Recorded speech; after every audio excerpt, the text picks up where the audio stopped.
집 문서에 도장 찍던 날, 저는 세상에서 가장 좋은 부모라고 생각했습니다. 그런데 7년이 지난 지금, 저는 그날의 제가 너무 밉습니다. 경기도 시흥 작은 자동차 부품 공장. 박 씨 어르신 부부가 이 공장을 시작한 건 1980년대 후반이었습니다. 남편은 기름때 묻은 작업복을 입고 선반 앞에 섰고, 어르신은 사무실 옆에 딸린 작은 방에서 직원들 밥까지 했습니다. 가스레인지 2개짜리 간이 주방이었습니다. 매일 아침 6시 쌀을 안 치고 국을 끓였습니다. 직원 12명 밥을 다 차려내고 나면 어르신 몫의 밥은 늘 식어 있었습니다. 그래도 괜찮았습니다. 직원들이 사장님 밥이 제일 맛있다고 하면 그걸로 충분했으니까요. 아이들은 그 사무실 옆방에서 컸습니다. 공장 기계 돌아가는 소리가 자장가였고, 철 깎는 냄새가 배인 이불을 덮고 숙제를 했습니다. 아들 준이는 어릴 때부터 공장 구석에 쪼그려 앉아 아버지가 부품 다루는 걸 눈이 빠지게 바라봤습니다. 그 아들이 자라서 자동차공학과에 들어갔습니다. 어르신 부부는 그날 공장 문 일찍 닫고 삼겹살을 구웠습니다. 남편이 소주잔을 들며 한마디 했습니다. 우리 고생한 거 이 녀석이 다 가져가네. 그 말이 그렇게 좋을 수가 없었습니다. 준이는 졸업 후 국내 대형 완성차 업체에 취직했습니다. 아버지가 평생 부품을 납품하던 그 회사였습니다. 부모 눈에는 세상이 다 이루어진 것 같았습니다. 거기서 지금의 며느리를 만났습니다. 같은 회사 동료였고, 서울 강남에서 자라서 미국 유학까지 갔다 왔다고 했습니다. 처음 인사 왔을 때 어르신은 며느리감이 너무 곱고 단정해서 오히려 주눅이 들었다고 했습니다. 사돈댁은 강남 아파트에 살았고, 첫 상견례도 강남 한정식집이었습니다. 어르신은 그날 입을 옷을 사흘 전부터 골랐습니다. 결혼 준비가 시작되면서 현실이 보였습니다. 사돈댁에서는 신혼집은 전세로 시작하는 것보다 작더라도 사서 시작하는 게 좋겠다고 했습니다. 절반은 남자 쪽에서 하면 어떻겠냐고요. 요즘은 다들 이렇게 한다고 하면서요. 그 말이 어르신 부부에게는 벼락처럼 들렸습니다. 당시 공장은 불황이었고, 모아둔 돈은 공장 운영비로 들어간 지 오래였습니다. 밤마다 식탁에 앉아 남편이랑 소주잔을 기울였습니다. 우리가 해줘야지. 그게 부모잖아. 결국 살던 아파트를 내놓기로 했습니다. 아파트 팔아 마련한 돈 중에서 어르신 들어가 살 집, 전세 보증금 정도만 남기고 아들 신혼집 장만에 들어갔습니다. 어르신 부부는 그 집 팔고 경기도 작은 아파트 전세로 옮겨가게 됐습니다. 대신 구두 약속 하나 받았습니다. 엄마, 나중에 우리 집에서 같이 살아요.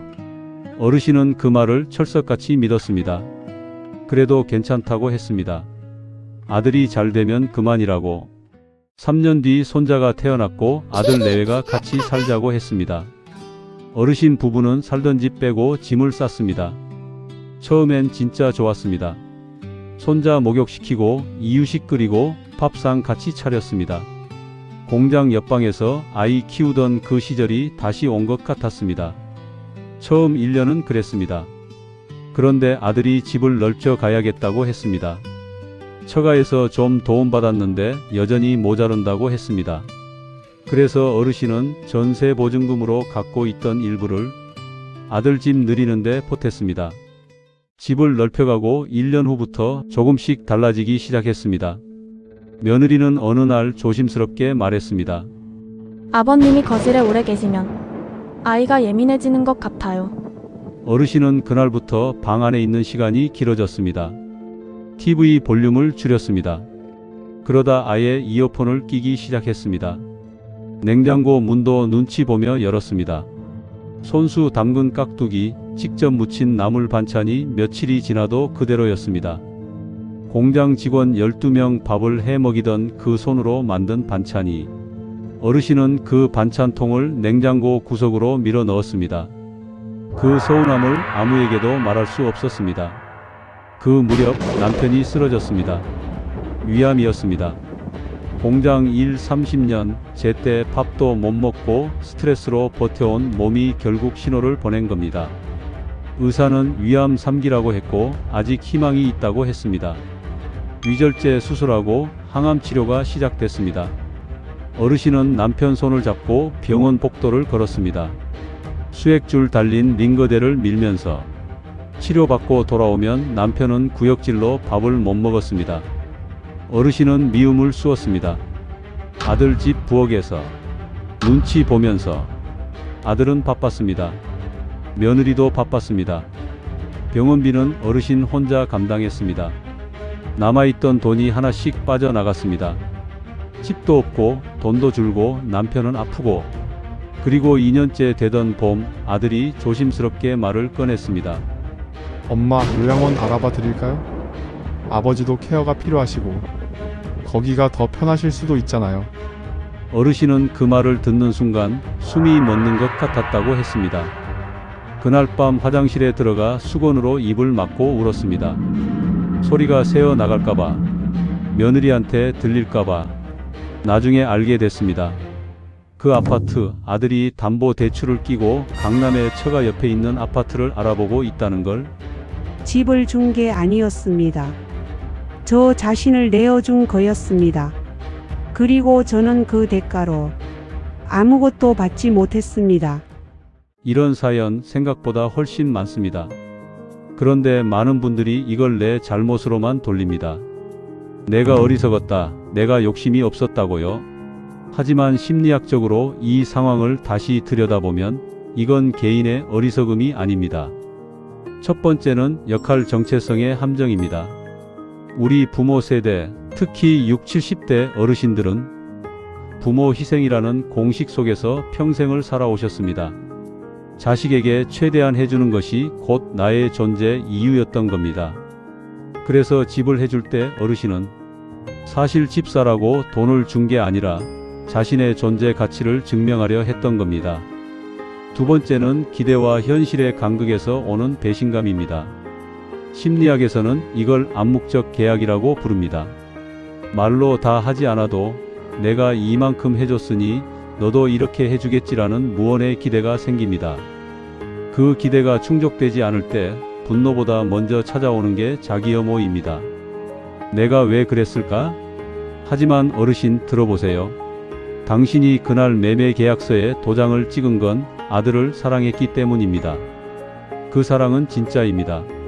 잘못된 건 사랑이 아니라 그 사랑을 받아야 할 사람이 어른으로 성장하지 못한 것입니다. 세 번째는 고독의 이중 감옥입니다. 가족 안에 있으면서도 외로운 것, 이게 독거 노인보다 더 힘든 경우가 있습니다.